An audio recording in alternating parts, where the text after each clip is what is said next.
I didn't. I'll give it a second here.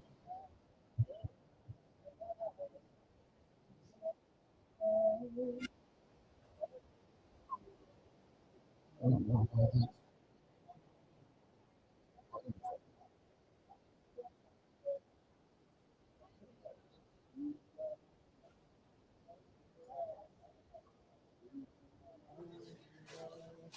There we go. I was like, where's that music coming from? There we go. No, it was coming from my Bluetooth phone. It was hooked up and my music was playing on my phone. You guys use Crisp? No. Crisp is I use it on my home system. It costs like $10 a month, but it filters out all the background stuff. Really? Yeah. My studio is really quiet, but unfortunately, when we're out and about, it's rough. Yeah, all right. Crisp filters out like 98% of your background stuff. Okay. All right, here we go.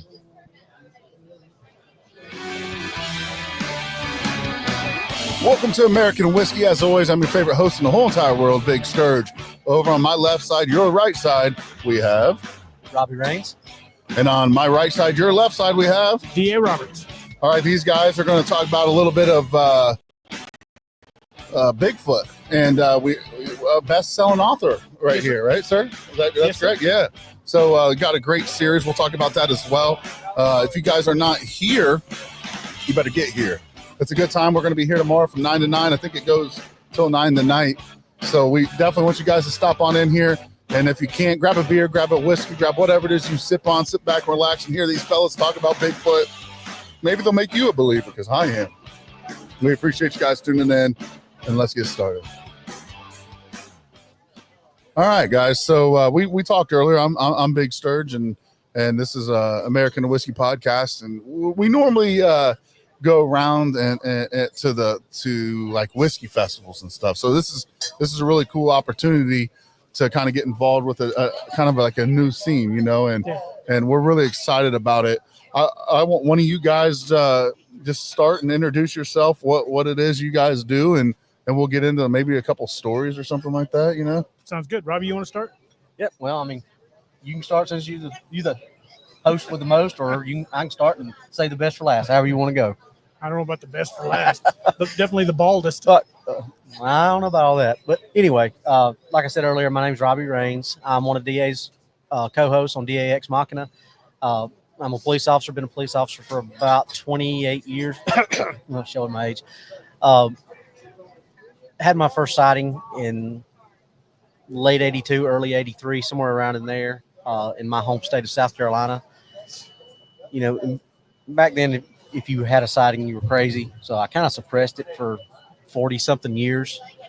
And what actually got me back into it, I never got out of it, but what got me actually where I'm at right now is I read one of DA's books. The first book I read of his was the Wild Hunt, one of the Wild Hunt series, Odin's Call.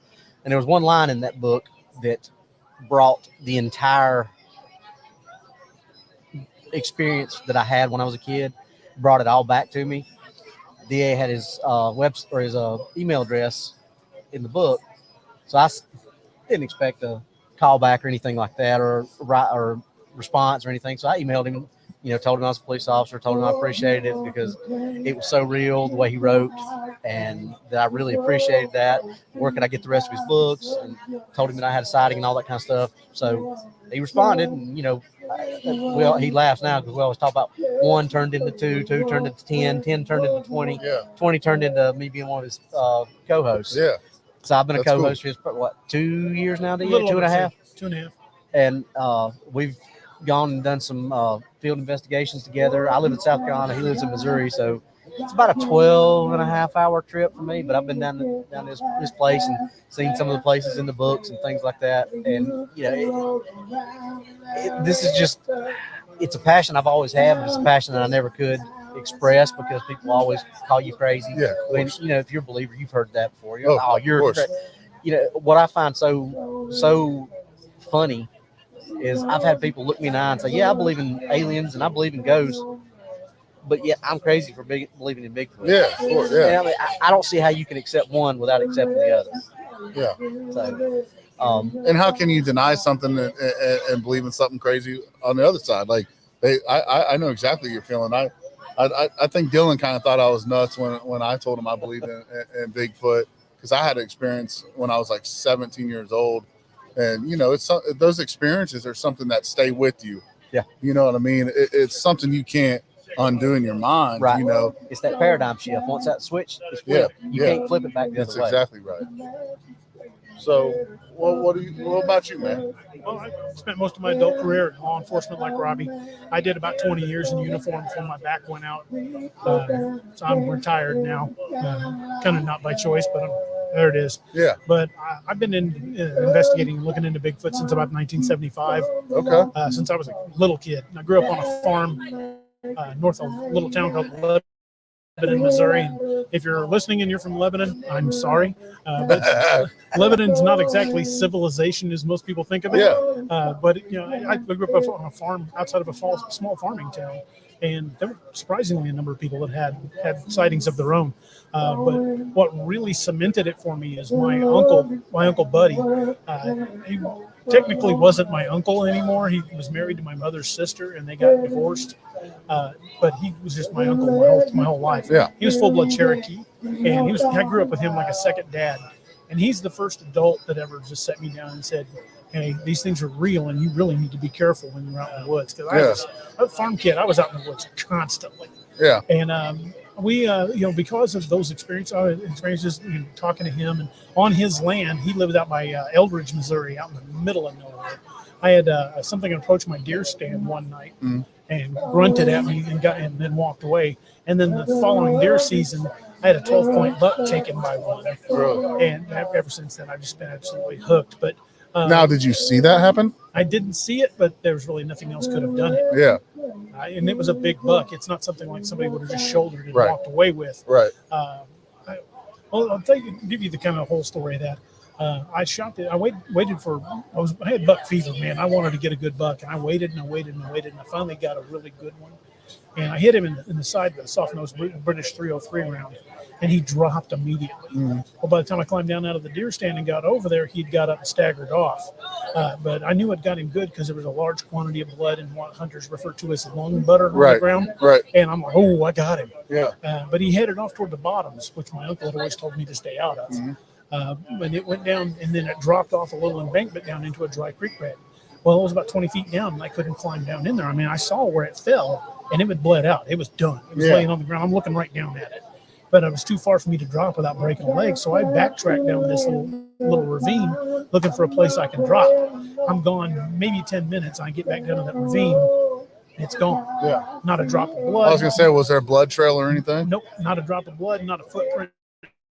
Nothing. The ground was very rocky.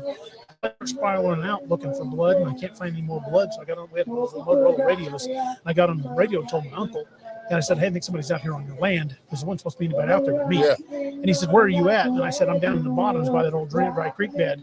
And he said, get out of there right now. I told you not to hunt down there. He said, that is not a person that took that deer. Get out of there. You're going to join it. Yeah. And when I got back up to the house, he said, what these things I've been telling you about, that's where they live, and that's why we don't hunt down there. Yeah. He said, your deer went down there, and now you don't get that deer. Now, did your uncle have experiences as well? Oh, yeah, many times on that land. Like, what was the wildest experience that you heard from him? He said the one that freaked him out the most was in his basement. He had a walkout basement with a sliding glass window, and he had a pool table down there. And he was down there shooting pool one night, and he said, just out of the blue, he just kind of felt like something was watching him. And he turned and looked at that sliding glass door, and he saw something that filled the entire glass. Yeah. It was crouched down looking at him. He said that thing, I don't know how big it would have been standing up, but all it had to do was just open that door and walk in. He said the door wasn't locked. Yeah. He said, and I see that thing staring at me, and when it realized I'd seen it, it turned and took off. He said, so I grabbed a shotgun and went out after it. And his house was built on a side of the bluff over the Niagara River. That bluff was about a 70-degree angle, and he said it was running down the side of that bluff, grabbing saplings to slow it down. Yeah. And it went straight down the side of that bluff. He said, if it could do that, it could have gotten my house at any time. Yeah. So, I've always kind of wondered, if Bigfoot's real, I've never seen any reports of any attacks on humans? I mean, have you ever heard of that? There are lots of documented attacks. Really? In fact, one of the earliest known documented attacks occurred in a book called The Wilderness Hunter, which was written by Theodore Roosevelt, President Teddy Roosevelt. He wrote a book, and I believe it was in 1882, called The Wilderness Hunter, where he documented his exploits across the West. Okay. And in that book, there's an incident called the Bauman incident, where two men go up trapping up in the mountains of Montana, and one of the two men gets killed by Bigfoot, and Bauman escapes. Bauman never came forward. He was only mentioned by his last name in the story. Really? And it just said it was a guy of German descent named Bauman, and that's how he dropped it. But the level of detail that's in that account, I've interviewed hundreds of people that have had sightings, and I've never been able to drag that much detail out. That was written by somebody that was there. I think Bauman was Teddy Roosevelt. And I can kind of argue that point in favor. Well, one, Teddy hadn't run for political office yet, so he didn't want anybody to think he was crazy and seen a monster. And two, Teddy Roosevelt was on the sculling team when he went to Harvard. Mm-hmm. And guess what his position was? He was the Bauman. So did he write it? Yes, he wrote the encounter story, claimed he heard it from a guy named Bauman, but Really? I truly believe it was Teddy Roosevelt. But so if you could accept the premise that Teddy Roosevelt actually had a Bigfoot encounter, flash forward to when he becomes president, what's one of the first things he does? I don't know. He created the National Park Service, which set aside 88 million acres of habitat. Really? That's wild. A big chunk of that we're still not even allowed access to today. Really? So like federally protected. Exactly. You can't even fly drones over national parks. That's Really? one of those and the plot thickens moments. Yeah. So go deeper into this. I mean, it's, you know, we have people on here that think it's just a load of crap, right? I mean, just like you just said a few minutes ago, you know, people think you're crazy or whatever and this and that. But, you know, for those people that don't believe, because here's the matter of the fact, you know, a lot of people just believe science because it's science, even though they don't know for a fact, right? But they'll believe it. What are some things you could say, here's a fact. Here's a fact that I could bring to the table that you can't disprove, you know, and you know, somebody could look it up. I've got the perfect one for you. Okay. You can Google any of this. Okay. People say all the time, if there was an ape that big, we would have found it. Yeah. That we would have run across it. In 1999, a group from National Geographic in the Congo, they were looking for something else entirely. They put out They were putting out camera traps and track traps. They found what is referred to now as the billy ape. It's a chimpanzee that can be as much as 6 feet tall, and the locals call them lion killers because they hunt and kill lions. They are the source of the old killer ape theory. These are aggressive, primarily bipedal, in the 6 foot range, and their closest living relative is the eastern lowland chimpanzee. Okay. This is a newly discovered species in the last 25 years that, for all intents and purposes, basically a smaller Bigfoot. Right. It's largely bipedal. It eats meat, and it will go to war against other clans of its own Really? kind. So how long have you said 1975? 1975. Really started getting into it. And you said your first experience was what year? Between 82 and 83. Okay, so not too far apart. No. You know, is this something that you guys, you both are in law enforcement? Has that ever came out? Have you ever been in law enforcement and got a call like about something like that? Well, we've been asked that question before, and you know, we're both from different states as far as our law enforcement goes. So they're different. They're called different things, but I've answered a lot of prowler calls, quote unquote prowler calls. You know, if you're calling the police for something like that, you don't want to be thought of as crazy, and you want the police there. So yeah, more than likely, they're going to say, "Oh, there's somebody outside of my house." So, and the DA will tell you, because we've had these discussions away from our show. You know, 9 times out of 10, when you get those prowler calls, you get there's nobody there. Right. So almost every time, for sure. Yeah. And I've had prowler calls like that too, where they didn't want to give me a description. Like it was just a big guy and he was over there in the bushes. Yeah. Yeah.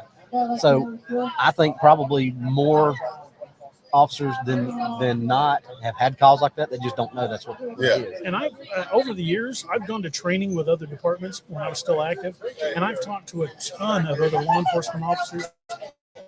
who told me their encounter stories that said absolutely under no circumstances are you to mention my name, because most of these guys are still cops. Right. And the last thing you want as a cop is some defense attorney trying to destroy your credibility. Oh, Right. you had a Bigfoot sighting. No, that makes sense, and for a lot of people, that's all that matters. You know, the credibility and but you know, it's crazy because I'm kind of into like alien stuff too, like. You know, the story of Roswell, you know, the day after Roswell happened, the Air Force published all kinds of stuff in the paper. And then went back on it? Yeah, and then they I mean, there's 90-year-old women out there that were there when it happened, helped picking up debris. And then the next thing you know, they took a balloon and scattered it around. But there's women on documentary right now on Netflix she said that they came to her house, threatened her. And they're like, well, why are you talking now? And she's like, I'm 89 years old. I don't care. We don't really care. So my husband's deceased now, and so they're talking about it. And it's like, you know, if the government lied about that, what else is there? Because you just said how many millions of acres was. I think the government knows about them, and I think they've known about them for a long time. I do too. Yep. Well, there's so many stories that came out of when Mount St. Helens went up in 1982. There were so many stories of them hauling Bigfoot carcasses out by the truckload. So what about bones? I mean, we had a question on that the other night. You know, while you're there, ask people why they don't find bones. My response, and I'd be interested to see what you guys think. But how often do you walk through the woods and find bear bones? It doesn't happen. There you go. That was exactly where I was going to go. So who knows what happens when? I assume are they together in the woods and as a family? And how do you like when one of them die? How do you know what they do with it? I think they come deep below ground in caves, but I think I know we have found bones many times. If you Google giant bones in North America, you will find on the map there are literally thousands of locations where they found giant bones. Yeah. And when the Smithsonian gets involved, they vanish. Right. Lovelock Cave, they found the bones of what they called red-haired giants that were in excess of 7 and even 8 feet tall. They found the bones, and they were on display in the museum in Lovelock, Nevada. The Smithsonian sent a representative out there and said, we would like to study these bones. Lovelock still has the receipt. So for those who don't know who they are when they come in there, who are you referring to? Smithsonian? The Smithsonian Institute. So explain. The museum. Okay, so what are they doing with that, or what's the purpose of making that disappear? Probably to control a narrative. Yeah. I mean, one of the things that I think is most interesting. That can't be hard to believe. Oh yeah. Well, the Smithsonian, it was really not built to document a lot of the discoveries like Lewis and Clark made. Yeah. It was meant to give credibility to the manifest destiny claim that we were here taming a savage land, that you know the savages ruled North America, and we came in and we saved them and we brought it civilization. Yeah. No, we didn't. There were civilizations that were here long before us. Yeah. You don't need to look any farther than the state of Illinois. Cahokia, Illinois has the Cahokia Mounds. The Mississippian people built massive temples and had a whole civilization that went across the Midwest. Yet you've got to really dig to find any evidence of that. Well, you know, it's interesting because in Enid, Ohio, they have a huge Indian burial grounds. They're a big hill, and there's that protection around it, and it's really, I actually get really, it's a really eerie feeling when you're there, but you can feel it. Like it's very interesting. Well, and you can even simplify it even more than that, because we've looked into this. If you want to call it the outdoor budget, or whatever you want to call it, the monetary figure on what the U.S. makes per year for these campsites and all that stuff, the recreation, $33 billion a year. Yeah.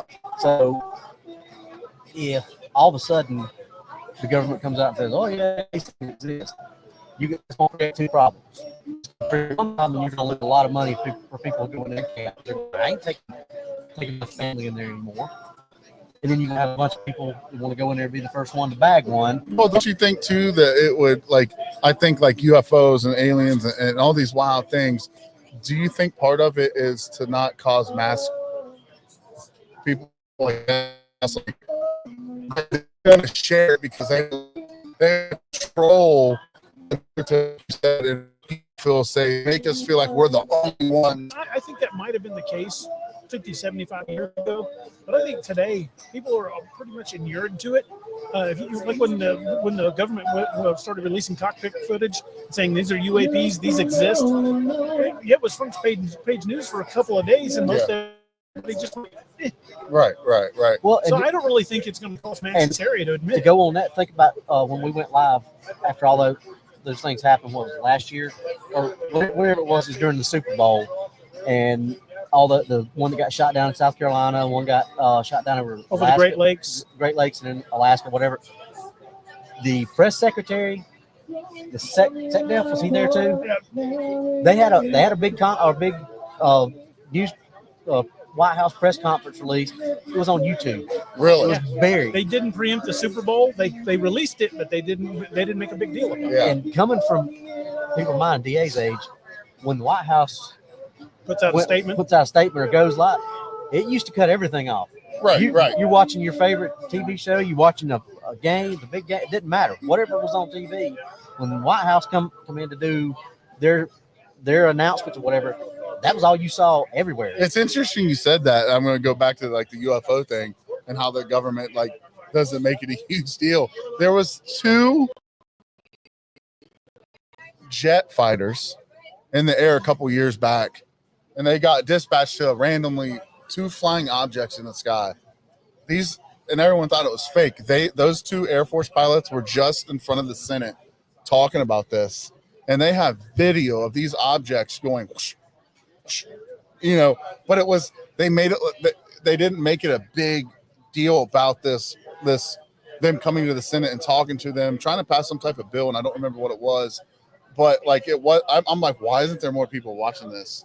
Why isn't there more coverage on the news about this? Well, it was really intriguing to me just because I'm like, I'm interested in it. But like, isn't that kind of like important to? Yeah, you'd think that would be front page news. Like if there's Bigfoots in your backyard and your kids are out back there playing and you're in the middle of the woods and you live there, shouldn't you know? You would think, but shouldn't you know that? Like, but, I grew up at an age when I'd go out to play in the backyard or in the field. My grandparents would say, "You need to be back up here before it gets dark because the boogers will get you." Yeah, right. Yeah, my great grandparents told me the same thing. Well, they don't make those. Don't let the bed bugs bite. Right. That's what. Well, back in the day, that was a real thing. Like, those little homilies are there for a reason. Yeah, and we talked about that on the show multiple times. If you look at every major civilization in this world, on every continent in this world, every one of them, every First Nation tribe has some type of Bigfoot story, or a Dogman story, or anything like that. Well, why is that? The Piri Reis map. Are you familiar with that? I'm not. The Piri Reis map is PIRI space REIS. Piri Reis was a Turkish admiral in the 8th century. He had a map. He had a part of a map that they believe was a copy of a much older map. And you can Google this. You can look up the Piri Reis map. I've got a copy of it at the house. We did a show about it. The Piri Reis map, they couldn't figure out what landmass it was. They're like, what is this? Well, it showed trade routes and ships. They were like, this doesn't match up to any harbors or anything we can find. And this map was from the 8th century. And again, believed to be a copy of a much older map. In 1972, the Navy compared that map to seismic readings, to acoustic readings of Antarctica. Really? And it was a map of Antarctica without ice on it. Really? Yep. That's crazy. And in the margins of that map are both Bigfoot and Dogman creatures. Wow. That's wild. Yep. Now, and people listen, I mean, that's a fact. Yeah. The Piri Reis map is real. I'm not just blowing smoke for blowing smoke's sake. That's a legit deal. So, I mean, do you guys think at any time in our lifetime like this will be a thing? Like, do you think? I think that our government has already been doing what I like to refer to as soft disclosures. There are trailheads you can go to where it'll be marked. It'll say, animals you may encounter on your hike. And a lot of the U.S. Forestry Service's those warnings are now including Bigfoot. Really? There was an Army survival manual from Fort Joint Base McChord Lewis Okay. in Washington that listed Bigfoot as one of the dangerous animals that you would encounter on Really? the survival course. So I think the government has very quietly just been admitting a little at a time. And in 2019, right before COVID hit, and you can look this up too, on the floor of our own Congress, in Washington, D.C., they attempted to update federal hunting laws to include certain near-human chimeras To protect. to protect. So I've heard it's illegal to shoot one. Yeah, a lot of states have already done it, except Yeah. Oklahoma, who I'm about went to the say, other depending on direction. what state you're standing Then how in. can you make it illegal, something illegal, if it's not real? Right. Except Oklahoma, they went the other direction. They put a $3 million bounty out on one brought in alive. But my point, like, how do you put a bounty on something that's not real? Exactly. How do you make something illegal to kill if it's not real? Right. And just think of it in simple terms. And think about all the footprints that are found throughout the world. If this is a hoax, what kind of infrastructure would this have to be for that to be a hoax that's been perpetuated for as long as it? That would be. From what, the 8th century? He just talked about. Think about how many millions of people and manpower hours that would take to put tracks in places that you don't even know if somebody's going to be in the hopes that they would find it. I mean, just think about it. It's kind of interesting too. I like a lot of believers. I'm a believer in Christ, and I was talking to one lady, and she was talking about. Is that you? Did you find that? I took that picture of that track in the Great Smoky Mountains, just outside of Gatlinburg, Tennessee. That's crazy. That's and wild. that is a business card next to it. That's crazy. How big was that? About 21 inches long, 20 or 21 inches long. I got big feet. Across the wide part of the foot, it was about 8 inches across. I didn't know I left my footprint there. It's about 8 inches across, and it was about 1.5 inches into the rocky soil. Okay. On a 45-degree angle. On a Did you get a 45 cast? degree. No, I couldn't because it was on a 45-degree angle. Yeah. And it started raining about 15 minutes after I found it. It downpoured, but I got a lot of pictures of it. The Book of Enoch. I've never read it, but I've heard a lot about it. There's like I forget how she explained it, but I Googled it and I looked into it. And I'm like, well, does the Bible even kind of have some of these? Yeah, when they talk about Nephilim. Yeah, it's kind of intriguing. So it's like this didn't start in 1975. No. This didn't start in 1982. It didn't Nope. start for me. It didn't just start when I was driving home with a girlfriend one night and we saw this massive thing. I didn't know what it was. Now I'm a little older. I'm like, was it a Bigfoot? We went around the turn, and I cannot tell you how fast this was. We went around the turn and went, whoop. We stopped at the stop sign ahead. We looked at each other. We were like, I didn't want to say it. I'm trying to get, I got a girl in the car. I'm not trying. She said, "Did you see that?" I'm like, yeah. She's like, "What'd you see?" I was like, I seen like a Yeti or something. And she's like, maybe it was like a gorilla. I was like, we live in Springfield, Ohio. Unless one just... That's funny. I'm in Springfield, Missouri. That's hilarious. Unless a Bigfoot or a gorilla just broke out of the Cincinnati Zoo or the Columbus Zoo. But it's those experiences. A lot of people won't believe that story. If I told them that, people would not believe that story. Right. And prior to 1998 or something like that, the phrase dogman didn't exist. Yeah. Prior to that, they called it a wolfman or Yeah. a werewolf. Yeah. Prior to 1957, the phrase Bigfoot didn't exist. Right. But if you look at Native American lore across North America, every tribe's got their own name for it. And if you Google wild man or hairy man encounters, you will find newspaper articles dating back to the early 1800s of wild man encounters near settlements. Bigfoot. They didn't know to call it. In other words, Bigfoot. Yeah, they didn't know what else to call it. It's interesting now. I'm sure you fellas have been to some pretty crazy events like festivals, right? I mean, and some interesting ones. We went up to Salt Fork Reservoir. Maybe you guys are familiar with that or not? I've heard of it. I've never So been. they've got. We took the whole family there last summer, I think, and everything there is Bigfoot. I mean, they've got signs of saying like here was a Bigfoot sighting in 1999, and And so I started taking all these things. I'm reading it online over the last couple of weeks here as of late. And I'm like, so what do? You can't believe what everyone says, right? You can't believe everything, but you can't disprove everyone. Yeah. If there's millions of people that have seen over the, let's just say millions of people since the 8th century, is everyone lying? Yeah, is there this massive worldwide conspiracy to fool us all? Just think about it in simple terms of if even one of those sightings is true. Yeah. It's true. Yeah. I mean that footprint. That didn't come from a gorilla. Nope. That didn't come from that wasn't a bear. And bear tracks are very, very. You know if it's a bear track. Even my wife, who's a skeptic at best, she tolerates me going out looking for Bigfoot and stuff like that, but she doesn't want to go. When we saw that track, she was like, "Oh my God!" And the night before we found that track, something growled at her outside of the bathroom window, the cabin we were staying in. And I went out the next day, and that window was 14 feet off the ground. I have a question. Shoot. Do you know when you'll watch like Bigfoot Explorer and all that, and you see those structures that they put up, those wood structures? What are those? Okay, this is the territory we're probably gonna make people mad. Those shows, and this is my opinion, and it's DA's opinion too.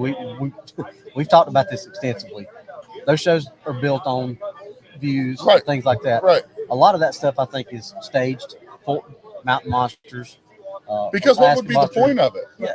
Well, I do believe there are some tree structures that are legit. I've talked to a lot of researchers in the Midwest that have found like tree bows and X's. And each time they found them, they've been near a large cluster of medicinal plants. Okay. Like, so is it a way to mark? I think they're marking either a territorial marking or a location marking, because so many of Native American herbs that they have used as medicines for thousands of years. Right. We're discovering truly do. Right. I mean, they used to prescribe foxglove tea for people that had a bad heart. Yeah. But digitalis, which is a medicine we use to treat heart patients, comes from the foxglove plant. Right. Spruce bark. If you strip a piece of bark off a spruce tree and chew on it, it's a natural painkiller. Really? Yeah. You ever tried it? Yes. Tastes like crap. crap. Did it work? Yeah, got rid of my toothache. So, that's interesting. Have you guys ever came across so the book that I read, it was a short book, and I can't remember what the author's name was. They were talking about how they came across a lot of maybe like piles of bones, like carcasses of like deer and kind of like a kill site. Like a kill site. Do you think that's legit? Well, there's a place down near Eldridge, Missouri. Not Eldridge. I can't remember the name of the little town. It starts with an E. It's in southern Missouri. But there's a place down there they call the Killing Fields. Okay. And just outside of a cave, they found thousands of bones of different animals. And there's leading up to this cave. And I think there's been a lot of those, right? I think there's a lot of people have found those. But we found a kind of a small one on Blunk Road. We went down to an area called Blunk Road outside of Galena, Missouri. And we went out, it was probably 2:00 in the morning. It was pretty late.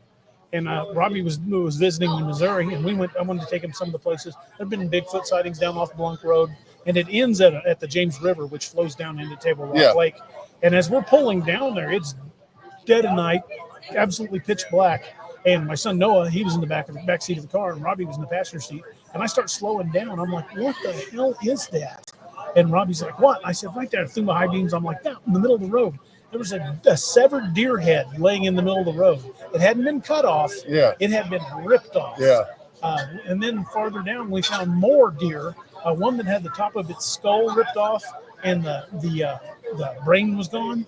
And we found its hide. It's not like it had been skinned. We found the hide right by the head. It had been pulled off. That's funny. That's interesting because there's reports out in the West of cattle ranchers that would find their cow in the middle of a field, and it would have all the insides ripped out of the out of its ass, and then they would have eyes removed and tongues removed and the brain removed. Like that was on a documentary on Netflix that The Meeker, Colorado. Yeah, that's a big one for that.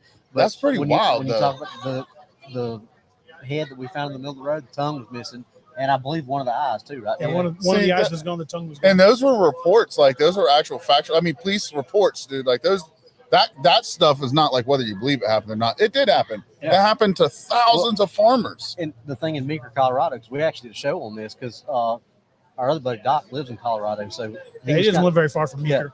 Yeah. And one of the sticking points for me is, they do the little half-ass autopsies that they do, and it comes back with unknown canine DNA. Yeah. In this day and age, tell me what an unknown canine is. Right. No, that's a fact. I mean, that's odd.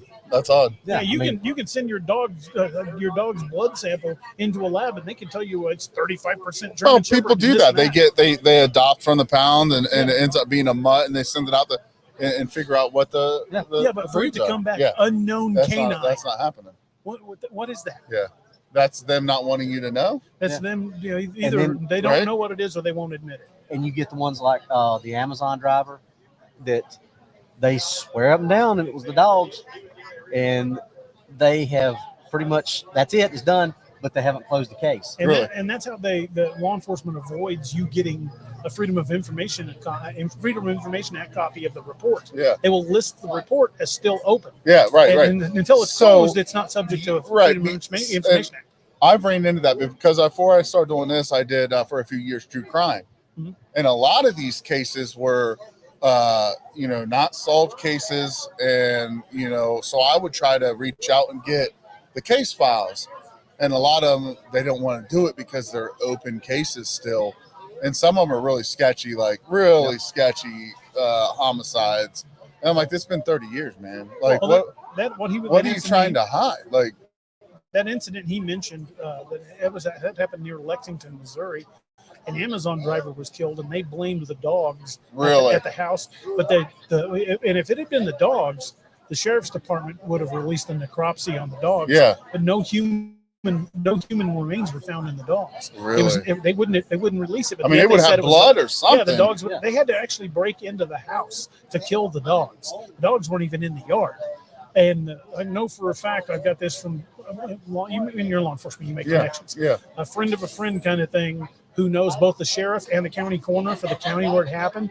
And both the sheriff and the coroner said they had never in their careers seen a body that torn up. Really? Yeah, you can't tell me two dogs did that. So if I were to try to get those files, they won't do it. No, they will not subject to FOIA. So you but how can it still be open if they said the dogs did it? There you go. That's my point exactly. $1 million question. That's what we keep saying. Well, if the dogs did, it's a closed case. Why not close it? So we can see the case files. Another weird one that happened in Missouri was back in 2023. A badly destroyed human body, male, was found on a sandbar in the Missouri River. The department that went to the crime scene responded. One of the deputies who works for that department. As soon as they reported it to the state, the state took over the investigation and kicked them out. And they didn't even go in and do an investigation. They just bagged the body up and left. So open? Yeah, still open. Mm-hmm. No, not even the name of the guy was released. Interesting, right? So how can you solve it if you don't give the name? How can you solve it if you don't investigate it? And then the deer hunter. Again, same year in Missouri, deer hunter was out in his deer stand, and he didn't come home. And they went out looking for him, and they couldn't find him. But then when they went out and started searching, they found him I think it was a few miles away. He was dead. It didn't get cold enough that night for him to have frozen to death. And they found his rifle leaning up against a tree miles away from where he was at. They said, well, he probably put the rifle down to track the deer. What deer hunter puts down the rifle? Is it open? Yeah, it's still open. Yeah, but they said he died of hypothermia. Yeah, they said he died of hypothermia. But why is his gun so far away? Yeah, exactly. Why would a deer hunter leave the rifle behind? They don't. Exactly. I've never left mine behind because sommes you got to shoot it again. Well, here's the thing too. It's protecting you as well. Right. Not only are you out there hunting, but I when I hunt, I carry a sidearm as well. Oh, I always do. For safety. So we say all the time that just because you're looking for Bigfoot doesn't mean you don't have to worry about other things. Well, how do you know you're hunting them? How do you know they're not hunting you? Exactly. Well, there's still even without take Bigfoot and Dogman out of the equation. There's still plenty of things out there that'll hunt you, that'll kill you. You got bears, you got mountain lions, you got wolves, coyotes, snakes, the greater North American meth head. Yeah, but here's the thing, though. When I had a conversation with one of the tenants. I'm a maintenance guy. That's what I do by trade. And I was in an apartment working on a toilet flange the other day. And he's like, "What are you doing this weekend?" So I told him I was headed, and it was really interesting to me because it was like, what's the word? Folk? A folk? He's called it a folk tale. He's like, it's a folk tale. Yeah. But then he's a conspiracy theorist. And so he started kind of talking about, he wasn't a conspiracy theorist. He didn't believe in conspiracy theories. And I said, well, conspiracy theories and Bigfoot are two different things. And he's like, well, what do you mean? I'm like, there's plenty of conspiracy theories out there that have no backing. Absolutely. Zero backing. That it's called a conspiracy theory because there's no evidence. There's zero evidence. And he wanted to argue with me. He's like, well, that's the same thing with Bigfoot. So tons of evidence. So here's where I was like, okay, Bigfoot might be real. The most famous Bigfoot picture where that he's like, it's far away and he's walking like this. The Patterson-Gimlin. Yeah, thank you. I said, I've Googled and looked and checked. There's no one in the world that's ever been able to disprove. Well, when that was filmed in what, 1967? It was, it was same year that the Planet of the Apes, the first Planet of the Apes movie when that video was of the Patterson-Gimlin footage, when that video you can see him walking. Yeah, when they released that video, they took a copy of that video to the special effects team that did Planet of the Apes, and they said, "There's no way we could build that suit." Yeah, and that's Hollywood with the best technology of the day. They said if we could have done that, you would have seen that in the movie. Yeah. And so they said, "There's no way that you believe it's real too." Oh, absolutely. So that to me, I didn't know a whole lot of evidence. I still don't, but that was my thing. So he Googles it, in the apartment, and he looks at me. He looks it up. He's looking. He's like, everything I see, they can't disprove it. Yeah. So what the fuck do you think that means, dude? Exactly. Yep. If it can't be disproved, because in my eyes, that's what I like. That if you can't disprove something, then how is it not real? Yeah, well, here's the right? thing, Robbie and you I understand what I'm saying? Here's the thing we've talked about many times. Robbie and I in our careers have both seen guys go to prison for a long time on eyewitness testimony. Right. Eyewitness testimony alone. Yeah. But you get talk about and you got Bigfoot. 12 people that did it. Yeah. And you start talking about Bigfoot and eyewitness testimony, something no good. Yeah. And that's where the court system's sometimes flawed because you're supposed to be innocent until proven guilty, but it seems like you have to prove that's the way it's gone now. And that's good, but it seems like that's how the Bigfoot world is too. Like it's not possible. A lot of people say it's not possible. It's not a thing. Well, then disprove it. Right. You can't. That picture's wild. I'd like a copy of that picture. Sure, I'm happy to text I think that's super sweet. And that's personal. Like you were there or no? No, that was just me and my wife there. I wasn't at the, I was so your there. wife saw it. Oh yeah. I wasn't physically. I was in. Was it a high traffic area? No, we were up in the mountains above Gatlinburg. So were there any other prints? There were other scuff marks. Like I said, it was going up the side of the mountain. I went out there and I found lots of other marks that were partials, but I had that one perfect print. That's crazy. And I would have given anything to. I would have got. Did you get chills? Oh yeah, I was absolutely freaking out. I'm like, honey, come on. Scared? No, not so much scared. I was more excited. Have you ever, other than your hunting story, have you ever had an experience where either one of you have ever been scared for your life or anything? We went to a place called, it's an old abandoned campground in Missouri called Combs Ferry, and we had rocks thrown at us. We were yelled at. We were stalked in there. We've had some pretty hairy moments together. Oh yeah, but that's what I was saying earlier. Like, how you're hunting them, but how do you know they're not hunting you? Exactly. Well, we came up with a theory a while back that what people refer to as tree knocks may not all be wood on wood. We think they're doing a big chunk of it with their mouth, like that. And I did that on the porch of that cabin like 3 times. And then it was just a few hours later, she got growled at outside the window. The next morning we found really?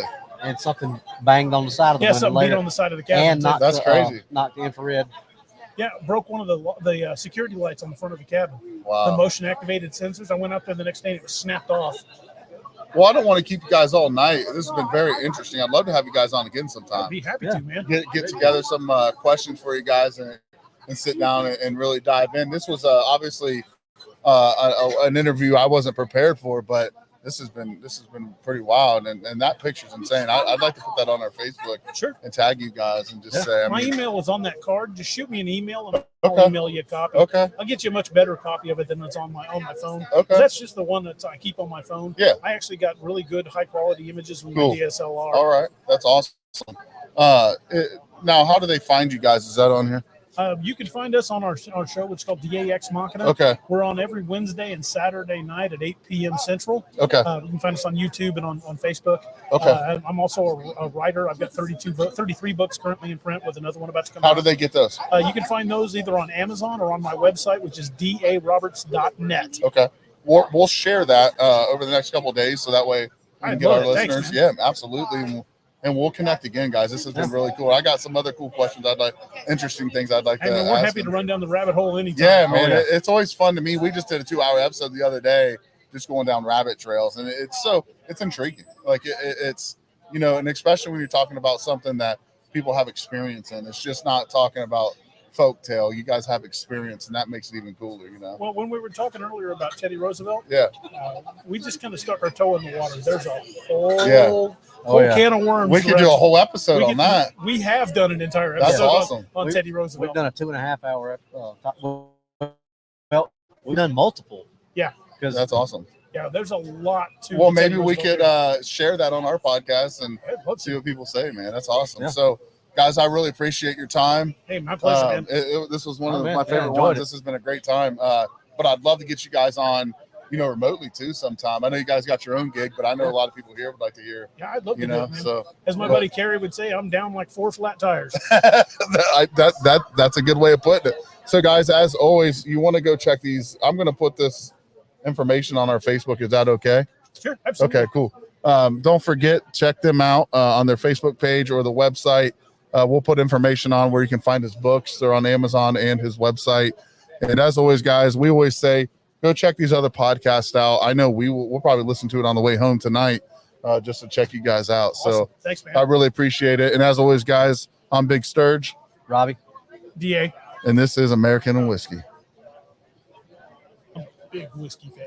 Are you? Oh, yeah. We'll bring.